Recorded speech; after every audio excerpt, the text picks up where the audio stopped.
वहीं अजय जल्दी से उसके पास आया और उसने जल्दी से कार के दरवाजे को खोला और वह गुस्से से कार में बैठकर करण की तरफ देखकर कुछ कहने ही वाला था कि तभी करण ने जल्दी से कार को स्टार्ट कर दिया। यह देखकर अजय एक बार के लिए सदमे में आ गया था, क्योंकि उसने अभी तक दरवाजे को बंद ही नहीं कर पाया था। इसलिए उसने जल्दी से फुर्ती दिखाते हुए दरवाजे को बंद किया, वरना वह अभी तक कार के बाहर होता। और यही सोचकर उसका चेहरा पीला पड़ गया था और उसने अपने दिल पर अपने एक हाथ को रख लिया था और वह लंबी लंबी गहरी सांस ले रहा था। जब वह थोड़ी देर में नॉर्मल हुआ तो उसने गुस्से के साथ अपनी नज़रों को करण के ऊपर डाला, लेकिन करण ने तो जैसे उस पर बिल्कुल भी ध्यान ही नहीं दिया, बल्कि वह भी इस वक्त काफ़ी ज़्यादा गुस्से में दिखाई दे रहा था। और उसे गुस्से में देखकर अजय का गुस्सा जैसे छूमंतर हो गया। उसे पता था कि करण जितना शांत सीधा है, वह गुस्से में उससे कई ज़्यादा खतरनाक हो सकता है। इसलिए वह इस वक्त उससे पंगा लेना यानी कि अपनी मौत को दावत देना है, जिसके कारण यही सोचकर वह अपने गुस्से को कंट्रोल करने लगा। वहीं अपार्टमेंट के अंदर कायरा दरवाजे को खोलकर बाहर निकली। बाहर निकलते समय उसके चेहरे पर ही इरिटेशन के भाव थे, जो कि इसलिए थे क्योंकि उसे पता था कि उसे वापस करण की शक्ल देखनी पड़ेगी। लेकिन जब उसने अपना सिर उठाकर हॉल में देखा तो उसे कहीं भी करण दिखाई नहीं दिया। जब कायरा ने यह देखा तो एक पल के लिए उसकी आंखें छोटी हो गई, लेकिन फिर उसे लगा कि शायद वह किचन में होगा, इसलिए वह किचन की तरफ बढ़ गई। वैसे भी वह अपने लिए कॉफ़ी बनाना चाहती थी, इसलिए जब वह किचन में पहुंची तो वहां पर भी उसे कहीं भी करण नहीं दिखाई दिया। यह देखकर वह सोच में पड़ गई कि आखिरकार वह कहाँ गया, और वह भी उसे बिना बताए। कहीं वह नाराज़ तो नहीं हो गया ना। और जैसे ही कायरा ने यह सोचा, वैसे ही उसके चेहरे पर उदासी के भाव छा गए। बाय रश्मि पूर्वांशी। जब कायरा किचन में पहुंची और उसे वहां पर करण दिखाई नहीं दिया तो वह किसी गहरी सोच में पड़ गई। उसे समझ में नहीं आ रहा था कि आखिरकार करण कहाँ जा सकता है। तभी उसे याद आया कि उसने करण के साथ क्या किया था, और वह याद आते ही उसे लगा कि शायद करण नाराज़गी के साथ वहाँ से जा चुका है। और यह रियलाइज़ होते ही उसके चेहरे पर उदासी के भाव को साफ देखा जा सकता था। हाँ, उसने यह बोला था कि वह यहाँ से चला जाए, लेकिन वह हकीकत में ऐसा कुछ भी नहीं चाहती थी। ना चाहते हुए भी उसे धीरे धीरे करण से लगाव तो होने ही लगा था, जिसके कारण वह चाहती थी कि करण उसे समझे, उसकी केयर करे और उसे प्यार करे। लेकिन वह इस बात को जताना नहीं चाहती थी, और आज उसका इस तरीके से उसे अकेला छोड़कर जाना उसे बिल्कुल भी अच्छा नहीं लग रहा था। वह वहीं पर खड़े होकर यह सभी सोच रही थी। उसके चेहरे पर उदासी को साफ देखा जा सकता था, लेकिन तभी वह एकदम से जैसे अपने सेंस में वापस आ गई हो। अपने सेंस में वापस आते ही उसने अपना सिर झटक दिया और खुद में ही बड़बड़ाते हुए कहा, यह सब क्या था? यह तुम क्या सोच रही थी कायरा? तुम अपने रास्ते से भटक रही हो। तुम ऐसा कैसे कर सकती हो? तुम्हें पता है ना, कोई भी तुम्हारी लाइफ में मैटर नहीं करता, इसलिए तुम आज के बाद यह सब बिल्कुल भी नहीं सोचोगी और अपने मिशन पर पूरा फोकस करोगी। और मिशन याद आते ही उसकी आंखें किसी अंगारे की तरह जलने लगी, जिसमें गुस्सा और नफरत साफ देखी जा सकती थी। उसने गुस्से के साथ कहा, अब इस मिशन में सिर्फ एक ही इंसान ज़िंदा बाकी है, जो कि मेरा सबसे बड़ा दुश्मन है, जिसकी वजह से मैंने अपना सब कुछ गंवा दिया और आज मैं इस तरह बन गई। मैं उस इंसान को कैसे छोड़ सकती हूँ? कैसे? इसलिए आज के बाद तुम्हारे दिमाग में यह चीज़ वापस से नहीं आनी चाहिए। तुम्हें कोई भी चीज़ डिस्ट्रैक्ट नहीं कर सकती कायरा, कोई भी नहीं। तुम्हें जल्द से जल्द इस मिशन को कंप्लीट करना है और इन सब से बहुत दूर जाना है, बहुत दूर, जहाँ पर तुम्हें कोई ना ढूंढ सके। यह सब बोलते हुए उसके चेहरे पर गुस्सा तो काफ़ी ज़्यादा था, लेकिन कहीं ना कहीं उसकी आंखों की गहराइयों में उदासी भी साफ दिखाई दे सकती थी, क्योंकि वह अब शायद कहीं नहीं जाना चाहती थी। लेकिन तभी उसकी आंखों के सामने वापस से वही मंज़र आने लगा, जिसके कारण उसकी आँखों में जो थोड़ी देर के लिए उदासी आई थी वह जैसे गायब हो गई, और फिल्म उसने अपने आप को शांत करने के लिए अपनी आँखों को बंद कर लिया और अपने गुस्से को कंट्रोल करने की कोशिश करने लगी। साथ ही वह करण को भुलाने की कोशिश कर रही थी, लेकिन वह चाहकर भी करण को अपने ज़हन से जैसे निकाल ही नहीं पा रही थी, जिसके कारण वह पूरी तरीके से फ्रस्ट्रेटेड हो गई थी। उसने अपने हाथ की मुट्ठियों को कसकर बंद कर रखा था और जब उसे अपना गुस्सा कंट्रोल नहीं हुआ तो उसने फ्रस्ट्रेशन के साथ अपने हाथ के मुक्के को बनाकर गुस्से से दीवार में दे मारा और वहीं पर गुस्से की वजह से लंबी लंबी सांसें लेने लगी। दीवार में मुक्का देने के कारण उसके हाथ की उंगलियों पर खून को साफ देखा जा सकता था, क्योंकि उसने काफ़ी गुस्से के साथ मारा था, लेकिन उसके चेहरे पर दर्द का नामो निशान नहीं था। उसने गुस्से से अपनी आंखों को बंद करके हताशा के साथ कहा, आखिरकार क्यों तुम मेरे जहन में बार बार आ रहे हो? क्या रिश्ता है मेरा तुमसे? क्यों मैं तुमसे जुड़ती जा रही हूँ?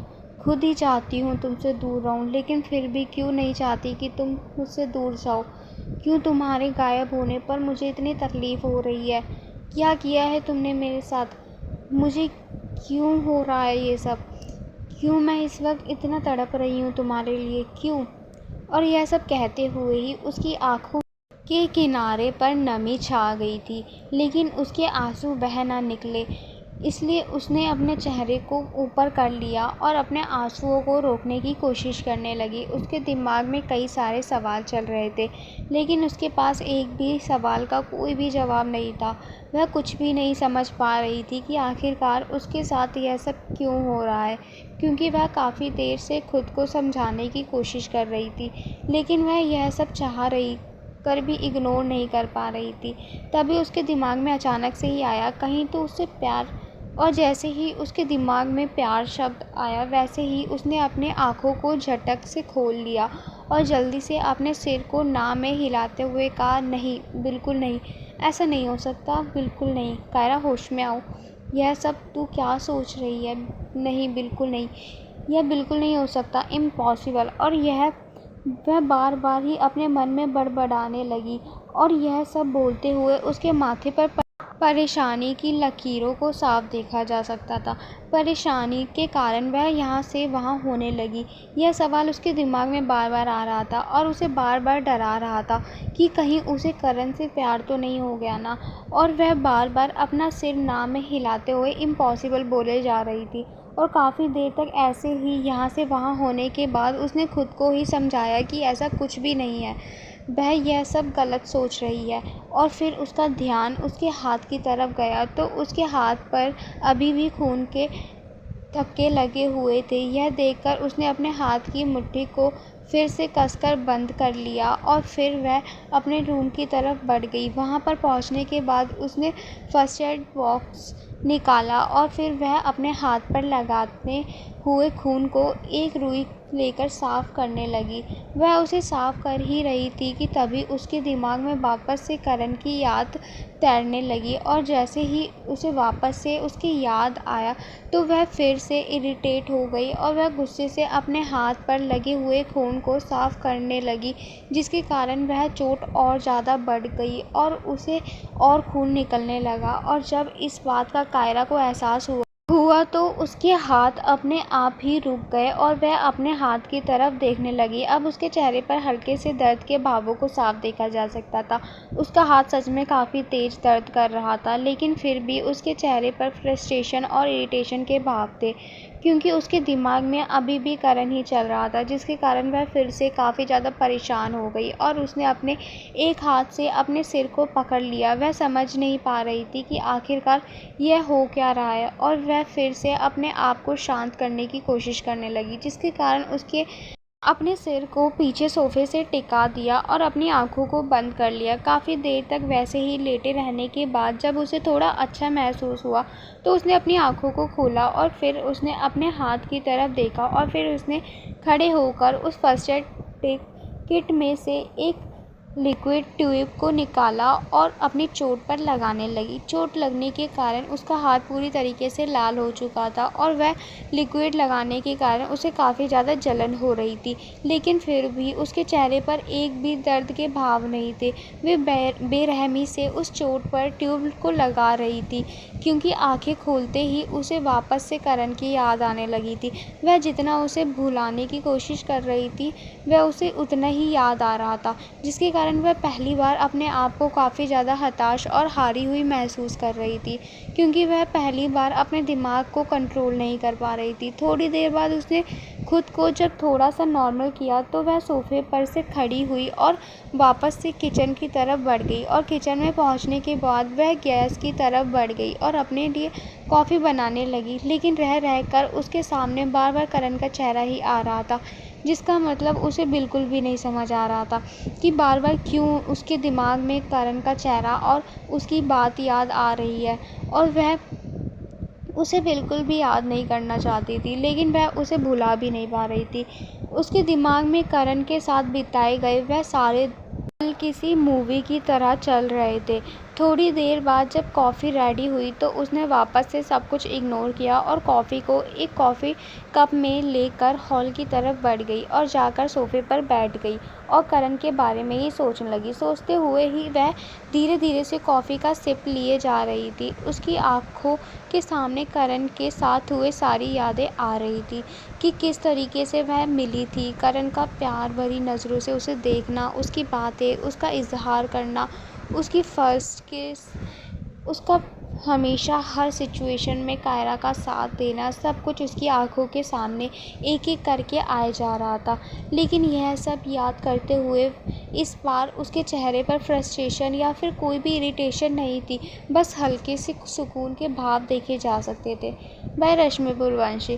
कायरा सोफे पर बैठकर बस करण के बारे में ही सोचे जा रही थी कि तभी उसके दिमाग में अचानक से ना जाने क्या आया। उसकी आंखें छोटी हो गई और उसने अपने हाथ में पकड़ी हुई कॉफ़ी के कप को एक साइड रख दिया और फिर वहां से खड़ी होकर वह अपने रूम की तरफ चली गई। थोड़ी देर बाद वह अपने हाथ में लैपटॉप को लिए हुए वापस से सोफे पर आकर बैठ गई और वह जैसे ही लैपटॉप को खोलकर उसे ऑन करने वाली थी कि तभी किसी ने उसके अपार्टमेंट की डोरबेल को बजाया। जब कायरा ने डोरबेल बजने की आवाज़ सुनी तो उसके हाथ एकदम से रुक गए और फिर वह दरवाजे की तरफ देखने लगी।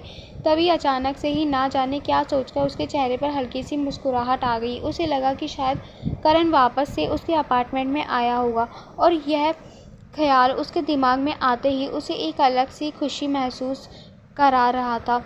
वह जल्दी से सोफे पर से खड़ी हुई और उसके लैपटॉप को वहीं पर वैसे ही छोड़ दिया और वह दरवाजे की तरफ बढ़ गई और उसने जल्दी से दरवाजे को खुशी खुशी के साथ खोल दिया। लेकिन दरवाजे को खोलने के बाद उसके चेहरे की मुस्कुराहट वैसे ही जम गई, क्योंकि दरवाजे पर करण नहीं था, बल्कि वहां पर अर्पित मुस्कुराते हुए कायरा को देख रहा था। उसने मुस्कुराकर अपना हाथ हिलाते हुए कहा, हेलो। वहीं करण, जो वहां पर ना पाकर कायरा के चेहरे पर वापस से मायूसी छा गई थी और उसके चेहरे से खुशी तो एकदम से ही गायब हो गई थी, और अर्पित की हेलो को सुनकर उसकी आंखें छोटी छोटी हो गई थी। उसने उसे घूरते हुए कहा, तुम यहाँ पर क्या कर रहे हो? कायरा ने अपनी आंखों को छोटी करते हुए पूछा। उसकी कही हुई बात को सुनकर अब अर्पित ने अपार्टमेंट के अंदर आते हुए कहा, अरे तुम्हें नहीं पता कि जब भी हमारे घर पर कोई गेस्ट आता है तो उसे सबसे पहले अंदर बुलाया जाता है, उसके बाद सवाल किए जाते हैं। उसकी बात को सुनकर कायरा उसे घूरते हुए देख रही थी। फिर उसने अपने गुस्से को दबाते हुए कहा, तुम कोई गेस्ट नहीं हो, समझे? तुम बिन बुलाए आए हुए चमगादड़ हो, इसलिए अपना मुंह बंद रखो और चुपचाप से बताओ कि आखिरकार तुम यहाँ पर आई क्यों हो। उसकी बात को सुनकर अर्पित ने अपना मुंह टेढ़ा करते कहा, कुछ नहीं, मैं बस तुम्हें देखने आया था। यह सुनकर कायरा की आंखें छोटी हो गई। उसने बिना किसी एक्सप्रेशन के साथ कहा, मुझे देखने क्यों? मैं क्या मर रही हूँ? यह सुनकर अर्पित ने मुंह बनाते हुए कहा, कायरा तो। उसकी बात को कायरा ने बीच में ही काटते हुए कहा, चुपचाप से यहाँ पर क्यों आए हो? इसका कारण बताओ। मुझे तुम्हारी बकवास सुनने में कोई भी इंटरेस्ट नहीं है, समझ गए? यह सुनकर अर्पित चुप हो गया और फिर उसने अपनी बाहों को उचकाते हुए कहा, क्यों मैं आ नहीं सकता क्या? क्या मैं अपनी दोस्त से भी मिलने आने के लिए भी एक कारण चाहिए? यह सुनकर कायरा बस उसे देखती रही और यह देखकर अर्पित की मुस्कुराहट उसके चेहरे पर ही जम गई और फिर उसने अपने दिमाग को दौड़ाते हुए कहा, मुझे एक बात करनी है और वह बात बहुत इम्पॉर्टेंट है, इसलिए मैं यहाँ पर तुमसे मिलने के लिए आया हूँ। क्या हम बात कर सकते हैं? उसकी कही हुई यह बात सुनकर कायरा ने उसे घूरना बंद कर दिया और बिना कुछ बोले सोफे की तरफ बढ़ गई। जब अर्पित ने यह देखा तो उसने एक गहरी सांस ली और फिर अपने मन में कहा, इतना सीरियस रहती है जैसे कि मैं इसका दोस्त नहीं दुश्मन हूँ। मुझे तो आज तक समझ भी नहीं आया कि यह मुझे दोस्त मानती भी है कि नहीं। यह जिस पर तरीके से मेरे साथ व्यवहार करती है, लगता तो नहीं है कि यह मुझे दोस्त मानती है कि नहीं। हार्टलेस कल कहीं की। और फिर उसने अपना मुंह बनाया और फिर से उसने अपने मन में कहा, अच्छी बात है जो करण ने मुझे यहाँ भेज दिया और मैं समय पर पहुँच गया, वरना अगर मैं थोड़ी देर और करता तो शायद यह वापस से अपने हाईजैक सीनियर वाले फॉर्म में आ जाती। फिर पता नहीं क्या करती। उसे देखकर तो ऐसा ही लग रहा था जैसे कि अभी उसे कुछ भी नहीं पता है। शुक्र है अभी सब कुछ सही है, बस अब इसे कुछ पता ना चले और करण सब कुछ संभाल ले। और उसने मन ही मन में एक गहरी सांस ली और फिर खुद में ही बड़बड़ाते हुए फिर से कहा, लेकिन अगर मेरे पास डैड का कॉल नहीं आता तो इसे देखकर तो साफ लग रहा है कि यह मुझे यहाँ पर एक मिनट भी टिकने नहीं देती और पता नहीं क्या करती। और यह सोचते ही उसके दिमाग में कायरा उसके सामने गन लेकर खड़ी हुई थी। वह काफ़ी ज़्यादा गुस्से में दिखाई दे रही थी और उसने बिना कुछ सोचे समझे गन का ट्रिगर दबा दिया और यह सपना उसके दिमाग में आते ही अर्पित की आंखें खुली की खुली रह गई। और तभी कायरा की आवाज़ आई, बेवकूफ़, वहाँ खड़े खड़े क्या कर रहे हो? तो उसकी आवाज़ सुनकर अर्पित ने जल्दी से उसकी तरफ देखा और सोफे पर बैठ गया। और जब उसने अपना सिर उठाकर देखा तो कायरा उसकी तरफ घूरकर देख रही थी और उसने ज़्यादा टाइम वेस्ट ना करते हुए पूछा, बताओ क्या बात है? यह सुनकर अर्पित ने इधर उधर अपनी नज़रों को करते हुए कहा, वही काम है, डैड का कॉल आया था, यूएस में इंटरनेशनल रेस होने वाली है जिससे सभी देश के बड़े बड़े रेसर भाग लेंगे, जिसमें से हमारे इंडिया के भी कुछ बड़े रेसर होंगे और डैड की भी रेसिंग टीम भी इस बार भाग लेगी। सबसे पहले तो इंडिया में रेसिंग का कंपटीशन किया जाएगा और फिर टॉप रेसर को सिलेक्ट किया करके इंटरनेशनल रेसर के लिए चुना जाएगा। उसकी कही हुई बात को सुनकर कायरा बस अपनी आंखों को छोटी करके उसकी तरफ देखती रही, मगर उसने कुछ भी कहा नहीं। वहीं उसे खुद को ऐसे देखते हुए देखकर अर्पित के माथे पर पसीने की बड़ी बड़ी बूंदें आ गई थी और वह कुछ सोचता या आगे कुछ बोलता उससे पहले कायरा ने उसे घूरते हुए कहा, आगे उसकी यह बात सुनते ही वहाँ के माहौल में जो तनाव आया था वह एकदम से ही गायब हो गया। वहीं अर्पित ने भी अपने माथे पर आए हुए पसीने को जल्दी से साफ किया। उसका चेहरा भी खुशी से खिल उठा था। फिर उसने जल्दी से मुस्कुराते हुए कहा, तो हमारी जो टीम है इस कंपटीशन में जाएगी, जो कि एक हफ्ते के बाद वहीं दिल्ली में ही किया जाएगा। वैसे तो हमारी टीम इंडिया की टॉप रेस टीम में से एक है, लेकिन डैड चाहते हैं कि तुम भी हमारी टीम की तरफ से रेसिंग में भाग लो, जिससे तुम वापस से रेसिंग की दुनिया में वापसी कर सकती हो। यह कहते हुए उसने सिर को नीचे झुका लिया था, क्योंकि उसे ऐसा लग रहा था कि अभी तक उसकी बातों को सुनकर कायरा गुस्से से आग बबूला हो गई होगी, जिसके कारण उसने मुंह लटकाते हुए कहा, सॉरी कायू, प्लीज़ मुझे माफ़ कर दे। अगर मैं वह हरकत नहीं करता तो और गुस्से में तुम्हारी बोतल में ड्रग नहीं मिलाता तो शायद वह अभी नहीं होता और ना ही तुम्हें रेसिंग को छोड़ना पड़ता। मेरी एक गलती तुम्हें रेसिंग से बाहर कर दिया, इसलिए प्लीज़ मुझे माफ़ कर दे। I am so sorry. वह यह कहने के बाद उसने अपना सिर उठाकर कायरा को देखने की हिम्मत भी नहीं की। वहीं कायरा बस उसे शांति से देख रही थी। उसने बिना किसी भाव के साथ कहा, मैंने तुम्हें माफ़ किया और अब तुम जा सकते हो, क्योंकि मुझे अब रेसिंग में नहीं जाना, इसलिए यह सब बोलने का कोई फ़ायदा नहीं है। अंकल से बोलो मैं वापस नहीं जाना चाहती। तो अगर यही इम्पॉर्टेंट बात थी जो कि अब हो गई है, तो अब जैसे आए थे ना वैसे ही जा सकते हो। जब उसकी कही हुई बात को अर्पित ने सुना तो उसका मुंह खुला का खुला रह गया। वह इसलिए शॉक नहीं था कि कायरा ने मना कर दिया, वह इस बात से हैरान था कि यह पहली बार था जब कायरा ऐसे शांति से उससे बात कर रही थी। वह उसे हैरानी से मुंह खोले देख रहा था। जब कायरा ने उसे इस तरीके से खुद को देखते देखा तो कायरा ने फिर से शांति से कहा, मैंने कुछ कहा है, सुनाई दिया? उसकी यही बात सुनकर अर्पित अपने सेंस में वापस आ गया और उसने जल्दी से कहा, अरे लेकिन यह कैसे? तुम ऐसे ही छोड़ सकती हो? तुम्हें पता भी है तुम्हें लोग रेसिंग इंडस्ट्री की क्वीन मानते हैं और तुम्हें 1 साल दूर होने पर कितने लोग तुम्हें देखने के लिए मरे जा रहे हैं और तुम्हारा वापस से रेसिंग इंडस्ट्री आने का वेट कर रहे हैं और इसके आगे वह कुछ भी कहता कि तभी उसकी बात कायरा ने उसकी बात को बीच में ही काटते हुए कहा, बस मैंने जो बोल दिया वही सही है, अब इसके आगे मुझे और कुछ भी नहीं सुनना है, ठीक? इसलिए अब तुम यहाँ से जा सकते हो। उसकी बात को सुनकर अर्पित के माथे पर परेशानी की लकीरें आ गई थी। वहीं कायरा ने जब अर्पित को वहीं पर बैठे हुए देखा तो वह इरिटेट हो गई और उसने गुस्से से कहा, सुनाई नहीं दिया? उसकी बात सुनकर अर्पित ने जल्दी से अपने दिमाग को दोहराते हुए कहा, अरे यह कौन सी बात है? मैं इतनी दूर से यहाँ आया और तुमने खाने की छोड़ो कॉफ़ी की भी नहीं पूछा। और फिर उसने अपने पेट को पकड़ लिया और नाटक करते हुए कहा, और मुझे बड़ी ज़ोर से भूख लगी है, भूख के कारण पेट में चूहे कूद रहे हैं, अगर मुझे खाना नहीं मिला तो शायद मैं ऊपर ना चला जाऊं। तो तुम क्या चाहती हो कि मैं ऐसे ही भूखे मर जाऊं? अगर मैं ऐसे गया ना तो उसका पाप तुम पर लगेगा, इसलिए मुझे कुछ नहीं सुनना, मुझे जल्दी से जल्दी खाना दो, मुझे भूख लगी है और जब तक मैं खाना नहीं खा लूँगा तब तक मैं यहाँ से नहीं जाऊँगा।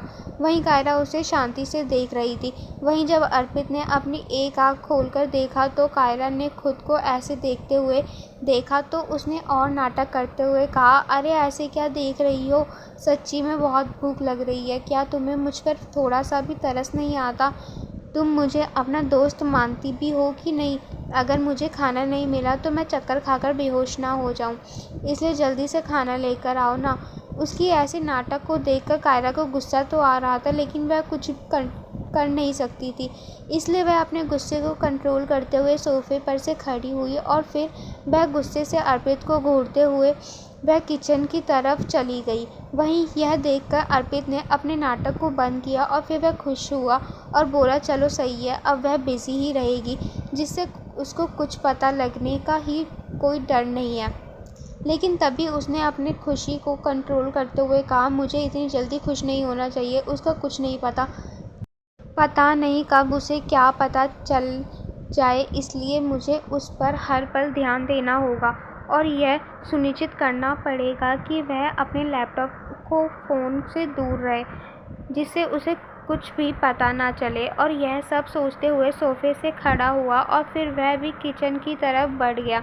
अर्पित जब किचन में पहुंचा तो उसने देखा कि कायरा इंस्टेंट नूडल बनाने की तैयारी कर रही है। वह यह देखकर उसकी तरफ ही बढ़ गया। वहीं जब कायरा को इस बात का एहसास हुआ तो उसने उस तरफ बिना देखे कहा, तुम्हें एक जगह ठीक से बैठा नहीं जाता? तो उसकी बात सुनकर अर्पित वहीं रुक गया और फिर उसने हंसते हुए कहा, अरे नहीं, वह मैं बस देखने आया था कि तुम क्या बना रही हो, क्योंकि तुम्हें खाना बनाना तो आता नहीं है, तो क्या बना रही हो? उसकी यह बात कहते ही कायरा ने अपना सिर घुमाकर अपनी तीखी नज़रों से उसकी तरफ देखा और उसकी तीखी नज़रों को देखते ही अर्पित के चेहरे पर मुस्कुराहट जैसे जम गई और फिर उसने जल्दी से बात को घुमाते हुए कहा, अरे तुम्हें उस टाइम नहीं आता था ना, इसलिए कहा, और कुछ नहीं, लेकिन अब लगता है तुम बनाना सीख गई हो। और वह हंसते हुए उसकी तरफ देखने लगा। वहीं यह देखकर कायरा ने उसे इग्नोर कर दिया। यह देखकर अर्पित ने एक चैन की सांस ली और उसने मन में ही बड़बड़ाते हुए कहा, शुक्र है बच गया। फिर वह बस वहाँ पर शांति से खड़ा होकर कायरा को देखे ही जा रहा था कि तभी उसकी नज़र कायरा के हाथ पर गई। उसे देखते ही अर्पित ने जल्दी से आगे बढ़कर उसके हाथ को पकड़ लिया और फिर जल्दी से उसे देखते हुए कहा, यह कैसे हुआ? तुम्हें चोट कैसे लगी? और फिर उसने थोड़े नाराज़गी के साथ कहा, कायरा तुम्हें अगर चोट लगी है तो मुझे यह तुम्हें पहले क्यों नहीं बताया? और तुम्हें ऐसी हालत में मेरी बात मानने की क्या ज़रूरत थी? और तुमने बताया क्यों नहीं कि तुम्हें चोट लगी है? और वह कायरा को सवालिया नज़रों से देखने लगा। वहीं कायरा उसे शांति से देख रही थी। उसको देखकर ऐसा लग रहा था जैसे उसके जवाब देने का कोई भी इरादा नहीं है। जब अर्पित ने यह देखा तो उसके चेहरे पर इरिटेशन के भावों को साफ देखा जा सकता था। उसने अपने गुस्से को कंट्रोल करते हुए कहा, ठीक है, कोई ज़रूरत नहीं है बताने की, लेकिन अब तुम खाना भी नहीं बनाओगी, चलो जल्दी से। और वह उसके हाथ को पकड़कर किचन से बाहर ले जाने लगा। वहीं यह देखकर कायरा ने अपने हाथ को उसके हाथ से छुड़ा लिया और फिर उसने गुस्से से कहा, चुपचाप से बाहर जाकर बैठो, समझे? मेरी इतनी भी फिक्र करने की कोई ज़रूरत नहीं है। यह बस एक छोटी सी चोट है और मैं बिल्कुल ठीक हूँ। इसके लिए तुम्हें परेशान होने की कोई ज़रूरत नहीं है। यह सुनकर अर्पित के चेहरे पर परेशानी की लकीरें साफ देखी जा सकती थी। उसने झुंझलाते हुए कहा, नहीं, बिल्कुल भी नहीं, मैं तुम्हारी कोई भी बात नहीं मानने वाला। और क्या कहा तुमने? यह छोटी सी चोट है? किधर से छोटी सी चोट है? ऐसे काम करोगी तो कहीं इसमें इन्फेक्शन ना हो जाए, इसलिए मैं तो कुछ भी नहीं करने दूंगा। इसलिए अब तुम चुपचाप से यहाँ से बाहर जाओ, समझी? खाना बनाने की कोई ज़रूरत नहीं है।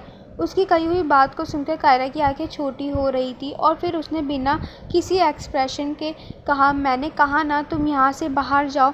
तुम्हें हर बार मुझसे बहस करनी ज़रूरी है? एक बार में मेरी बात समझ नहीं आती है क्या? जब अर्पित ने उसकी कही हुई यह बात सुनी तो उसने थोड़े गुस्से के साथ कहा, हाँ, नहीं आती है मुझे, और वैसे भी तुम्हें भी तो नहीं आती है ना। मुझे तो समझ ही नहीं आता है कि आखिरकार तुम इतनी ज़िद्दी क्यों हो। तुम्हें चोट लगी है, इसलिए अब मैं तुम्हें कुछ भी नहीं करने दूंगा और ना ही तुम्हें खाना बनाने की कोई ज़रूरत है। खाना मैं बनाता हूँ, तुम बस एक काम करो, बाहर जाकर आराम करो। उसकी बात सुनकर कायरा उसे घूर कर देख रही थी और फिर उसने उसे घूरते हुए ही कहा, लेकिन कुछ देर पहले तो तुम्हारे पेट में चूहे कूद रहे थे ना, तुमसे तो खड़ा भी नहीं हुआ जा रहा था, फिर अब तुम खाना कैसे बनाओगे? जब उसकी कही हुई बात को अर्पित ने सुना तो वह थोड़ा सा झेप गया और कायरा से अपनी नज़रों को चुराने लगा।